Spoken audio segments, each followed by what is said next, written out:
Guys, it's Liam here, and today you are watching Save with Stories for Save the Children. This is going to help all families around the world who have been affected by the coronavirus. So at the end of this video, there will be some details that are given, so please give what you can, and it will help all families and children around the world. So thank you.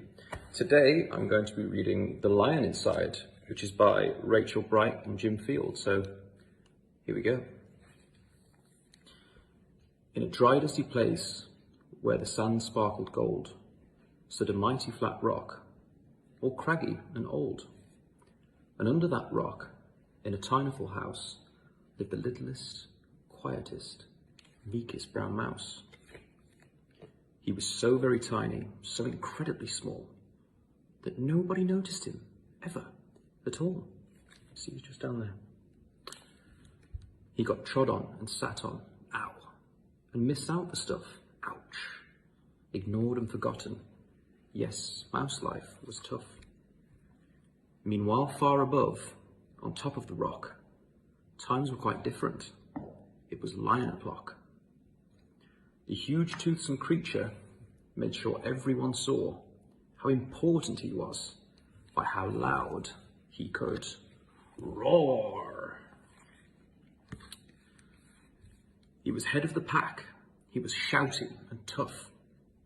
He loved showing the crowd he was made of strong stuff.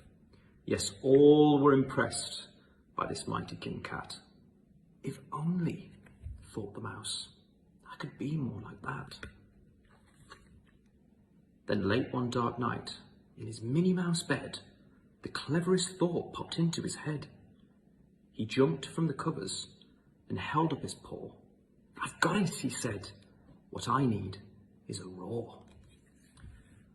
I mean, what if this mouse, with the weeniest squeak, was a little more grrr and a little less meek? Well, he'd still be the smallest of fuzzy brown mice, but he'd make friends and join in, and life would be nice. Yes, thought the mouse, I must find out how. I will learn how to roar, and I will learn it right now. But gulp, oh my gosh, there was only one beast who could teach him this thing, but might make him his feast. It was time to be strong, take a chance, after all. Forever was such a long time to be small. So he made himself brave, and he thought like a winner. He set off for the top, hoping not to be dinner.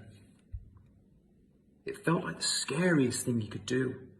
But if you want things to change, you first have to change you.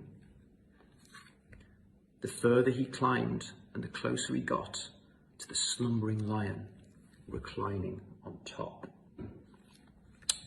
Then at last, as he stood on his tippity toes, he found himself suddenly nose to nose. Gulp, pardon me. Wake up, Mr. Lion, you've got company. Squeak, Mr. Lion. What I've come to you for is squeak. Do you think you could teach me how to roar? A silence befell that twinkling plain. Lion opened his eyes and puffed out his mane. Time slowed right down, why it felt like a week. Then he opened his mouth and let out an eek. The lion was shaking, his paws all a-fumble. He was backing away with a scrambling tumble. Don't hurt me, he whimpered. Oh, try to be nice. Well, my goodness, the lion was frightened of mice. Don't worry, Mouse peeped. I'm a friend, not a foe. Let's rock this together. We'll have fun, don't you know? That was a magical moment for sure, when Mouse didn't feel at all small anymore. He found his true voice and learned how to speak out. And for that, you don't need a roar or to shout. Look, they're friends now.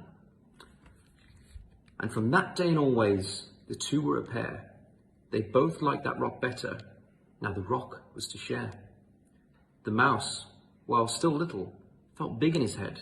And the lion, he still roared, but with laughter instead. Yes, that day they both learned that no matter what your size, we all have a mouse and a lion inside.